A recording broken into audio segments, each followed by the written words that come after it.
Atenção para o toque de 5 segundos para mais uma transmissão ao vivo.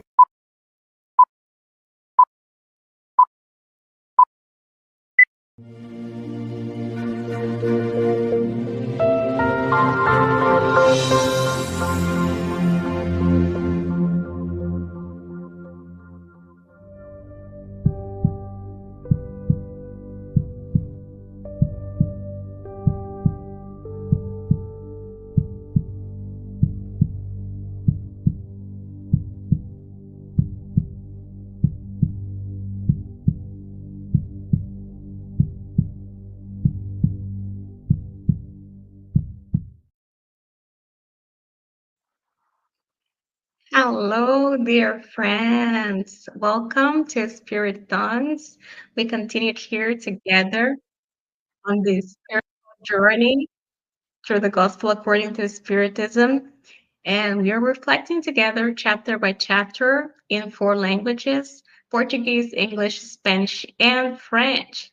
And our goal here is to understand how the teachings of Jesus can be applied in our daily lives in a practical and transformative way. And today's session is about chapter 4. We will discuss no one can see the kingdom of God unless they are born again. And to begin, let's hear the dialogue between Jesus and Nicodemus recorded in the Gospel of John, chapter 3, verses 1 to 12.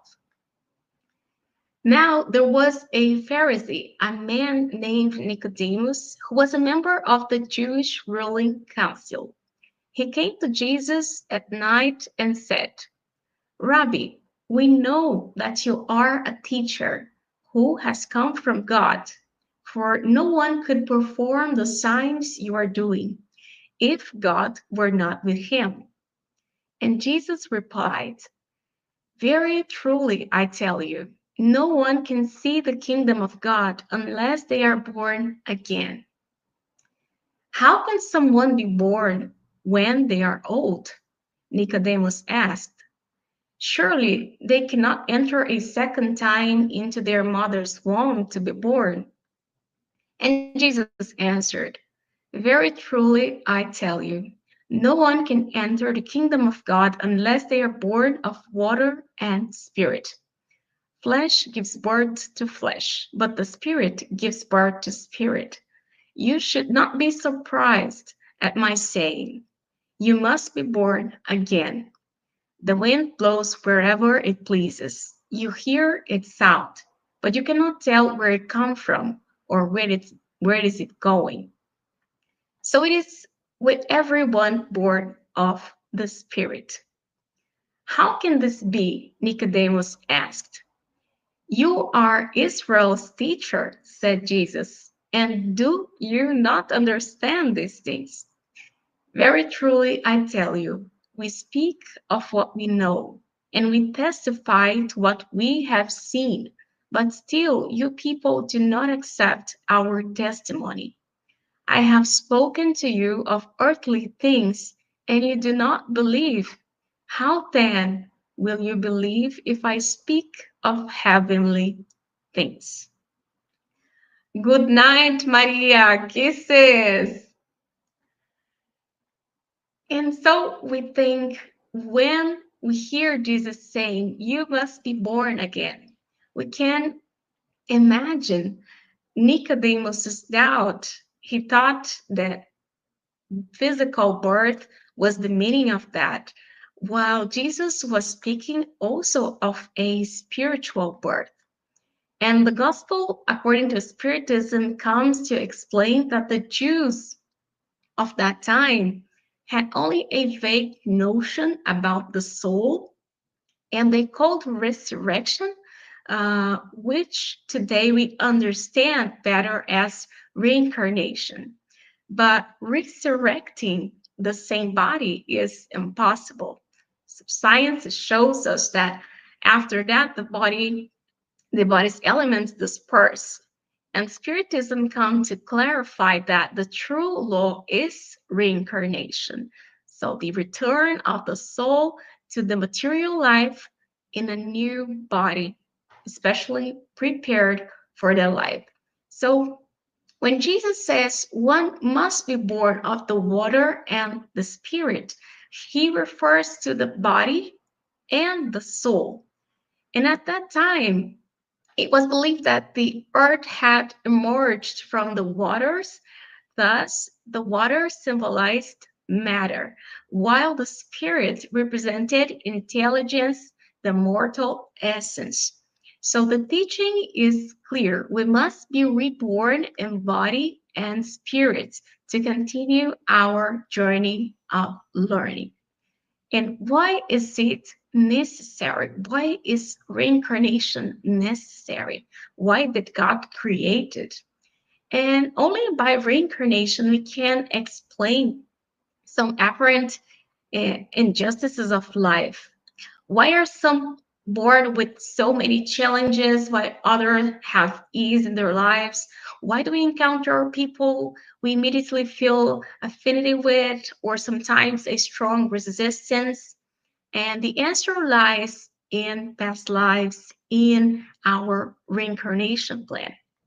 God gives us successive opportunities for growth, and within our family, these bonds are strengthened.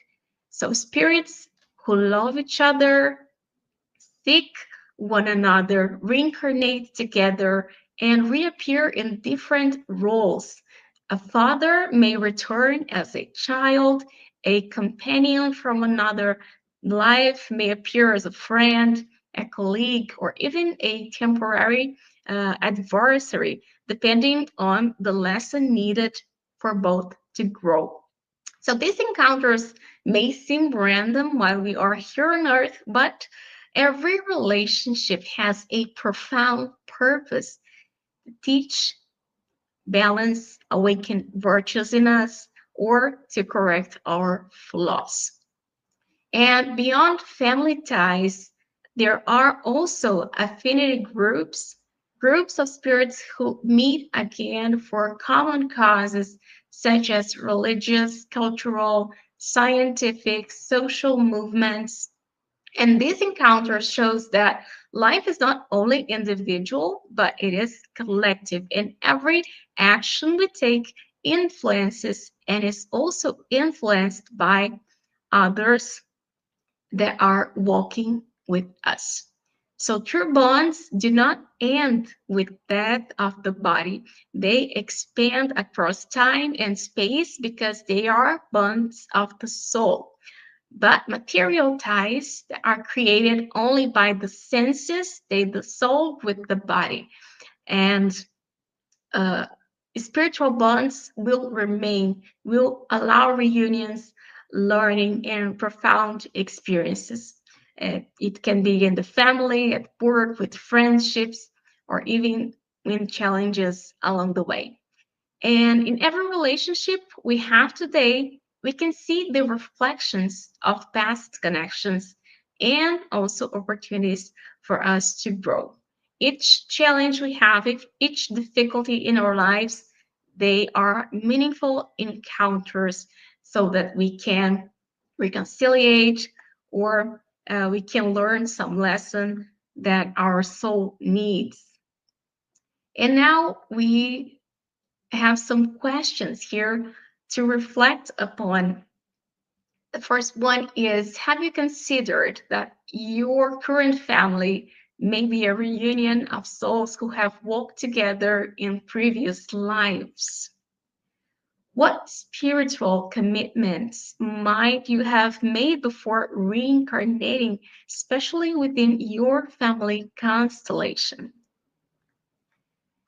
What lessons is life asking you to learn, perhaps through challenges, through differences, or through love that grows in everyday relationships?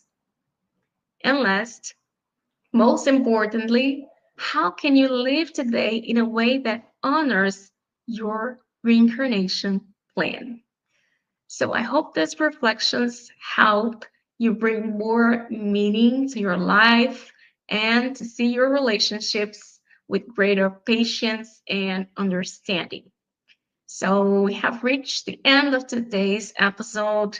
We reflected together on chapter 4 of the Gospel according to Spiritism and deepening these lessons on the need of being born again. And next week we will comment on the same chapter in French, continuing our mission to spread the gospel to all peoples. And now I invite you to a moment of prayer. If you wish, you can place your water to be fluidified. You can close your eyes, breathe deeply, and let us connect with God together.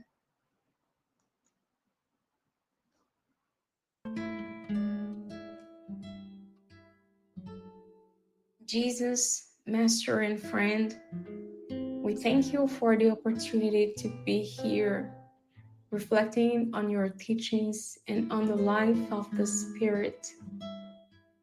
Help us understand the true meaning of being born again, to be reborn in body and soul, to learn from every experience, to strengthen our spiritual bonds, and to embrace with love those around us, whether in friendship, work, or family.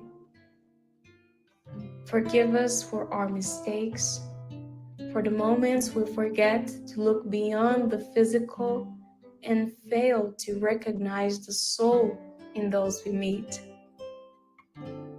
May we each day perceive the lesson each relationship brings, whether of affection or challenge, and act with patience, kindness, and understanding.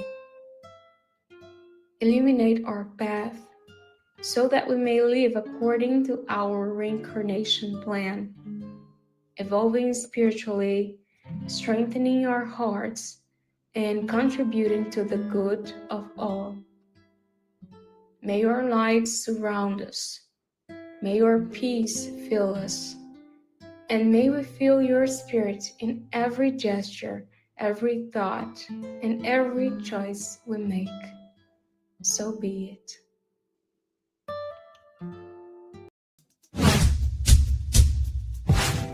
Não esqueça de curtir o vídeo, se inscrever no canal e ativar as notificações.